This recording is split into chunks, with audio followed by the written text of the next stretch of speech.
A few moments later.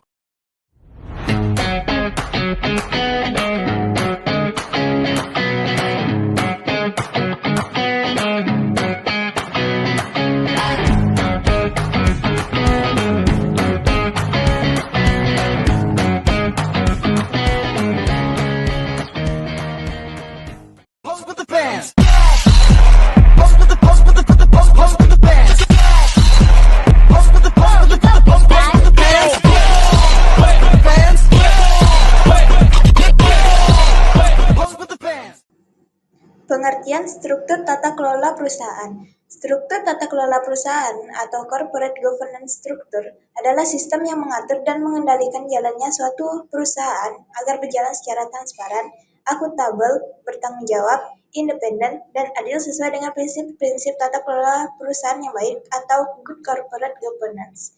Tujuan dari struktur ini adalah untuk menjamin bahwa semua organ dalam perusahaan, mulai dari pemegang saham, Dewan Komisaris, hingga manajemen menjalankan perannya secara optimal demi meningkatkan nilai perusahaan, melindungi hak-hak pemangku kepentingan, serta mencegah terjadinya penyimpangan atau penyalahgunaan kekuasaan.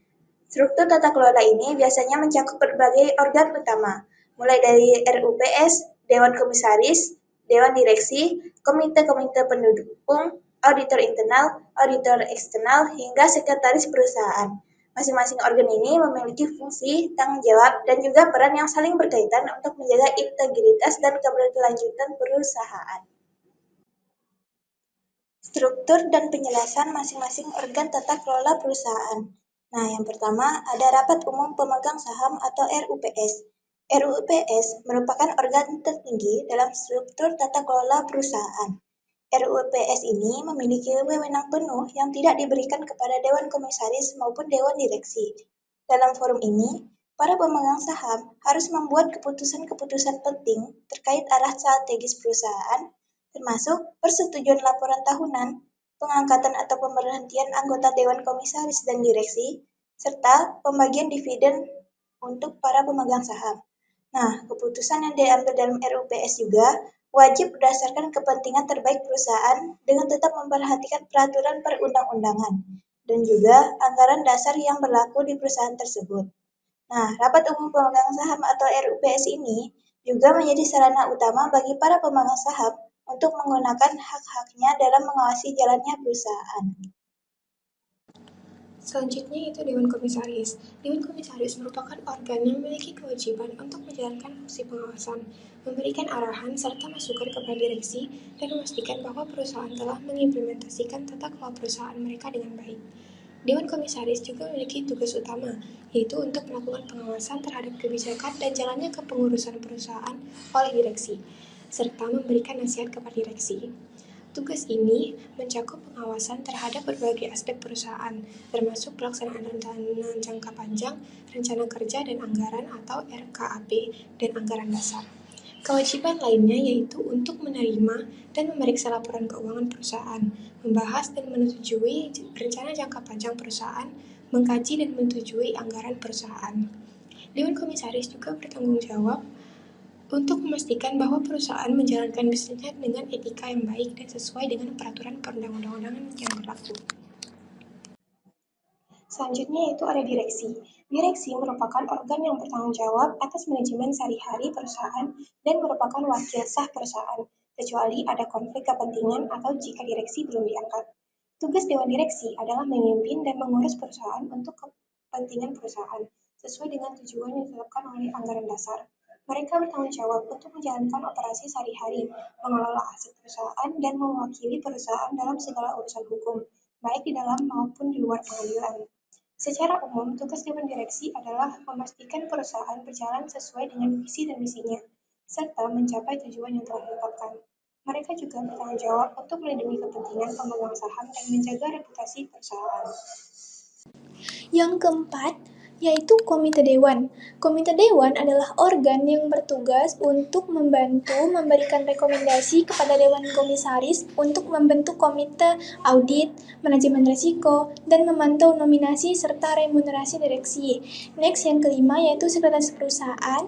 Sekretaris perusahaan adalah individu yang bertugas untuk memastikan informasi perusahaan tersedia untuk publik, memberi nasihat terkait kepatuhan terhadap peraturan pasar modal, dan bertindak sebagai penghubung antara perusahaan OJK dan publik.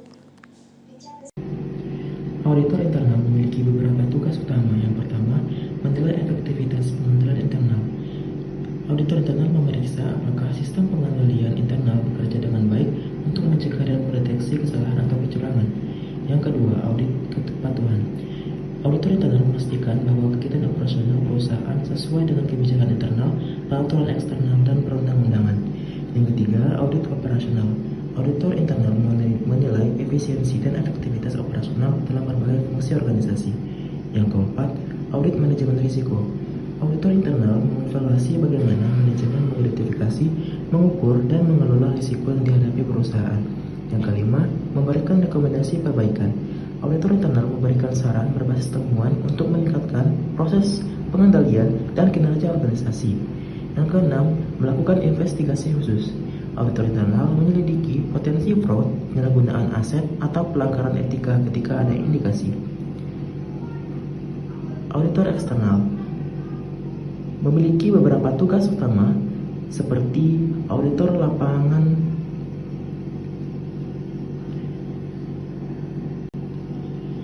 auditor eksternal memiliki beberapa tugas utama. Yang pertama, audit laporan keuangan. Auditor eksternal memeriksa dan mengevaluasi laporan keuangan perusahaan untuk memberikan opini apakah laporan tersebut disajikan secara wajar sesuai dengan prinsip akuntansi yang berlaku umum, misalnya PSAK di Indonesia. Yang kedua, mengumpulkan bukti audit. Auditor eksternal melakukan pemeriksaan dokumen, wawancara, pengujian fisik, dan observasi guna mendukung kesimpulan audit. Yang ketiga, memberikan opini audit. Auditor eksternal memberikan opini dalam laporan audit, wajar tanpa pengecualian, wajar dengan pengecualian, tidak wajar atau tidak memberikan opini. Yang keempat, evaluasi kepatuhan. Auditor eksternal menilai apakah perusahaan mematuhi peraturan dan hukum yang berlaku, terutama jika terkait laporan keuangan. Yang kelima, komunikasi dengan pihak eksternal.